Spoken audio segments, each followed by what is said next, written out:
Hola, soy José Ramón Narváez Hernández y en esta ocasión voy a compartir con ustedes una cápsula muy sencilla sobre las relaciones entre la ética y el derecho, o lo que se conoce como ética jurídica. Así que comencemos, si les parece. Bueno, pues hay una relación intrínseca entre la ética y el derecho. No hay filósofo del derecho, me parece, que no haya tratado este tema. Y se relacionan porque ambos saberes corresponden a un espacio normativo, es decir, su función no es meramente descriptiva, sino que tratan de incidir en la conducta humana.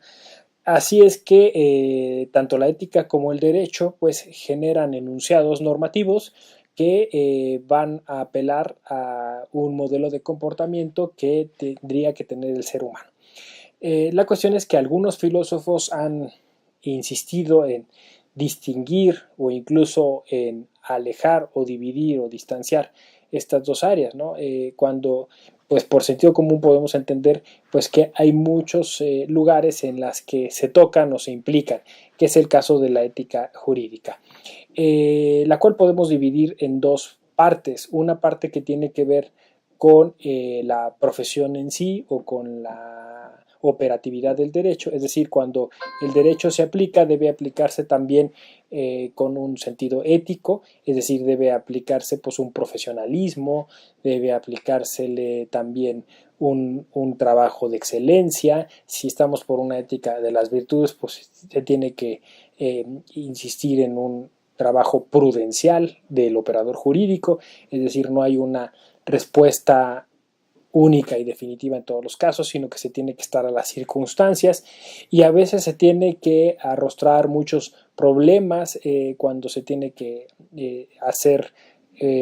o tomar una decisión en el ámbito jurídico, y pues se requiere de la fortaleza. Y entonces en muchos de estos casos pues el ejercicio del derecho, el ejercicio profesional del derecho está vinculado a la ética, pero hay otro espacio, otro sector en el que la ética tendría un peso, que es en el terreno de la interpretación y la argumentación jurídicas. Muchas veces el operador jurídico, sobre todo el juez, como veremos en el tercer módulo, pues tienen que echar mano de un trabajo hermenéutico, es decir, tienen que hacer seguir un silogismo, tienen que hacer una subsunción, y muchas veces en este trabajo de valorar los hechos, de aplicarles un derecho, pues se tienen que tomar decisiones, se tienen que elegir normas, y esto pues también tiene un ámbito que corresponde a lo moral, es decir, hay una jerarquía de valores, hay un trabajo de razonamiento, como vimos en el primer módulo. Toda la ética contemporánea tiene que ser razonada, si no se corren riesgos muy complejos. Entonces, en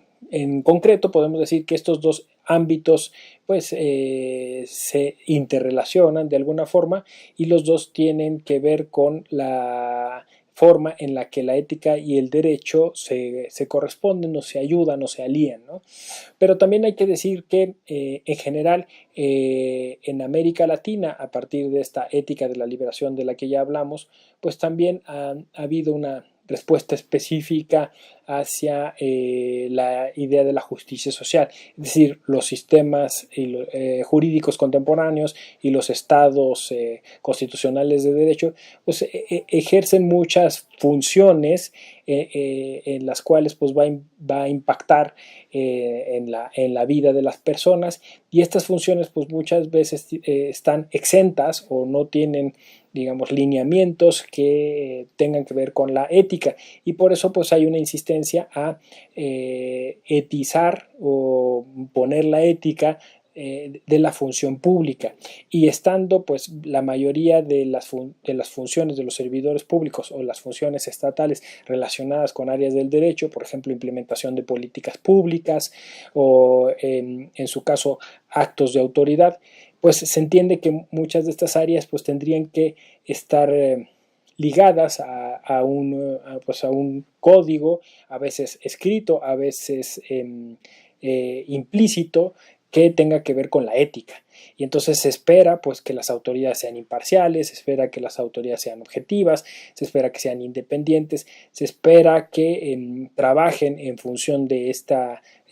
consecución de una equidad social, de valores que pues a veces están incluidos en los textos constitucionales y a veces están incluidos pues en ese corpus que tiene que ver con la jurisprudencia, tiene que ver con acuerdos, tratados que se han tomado a nivel público y a veces incluso tiene que ver con una constitución que se denomina incluso moral o cultural o histórica,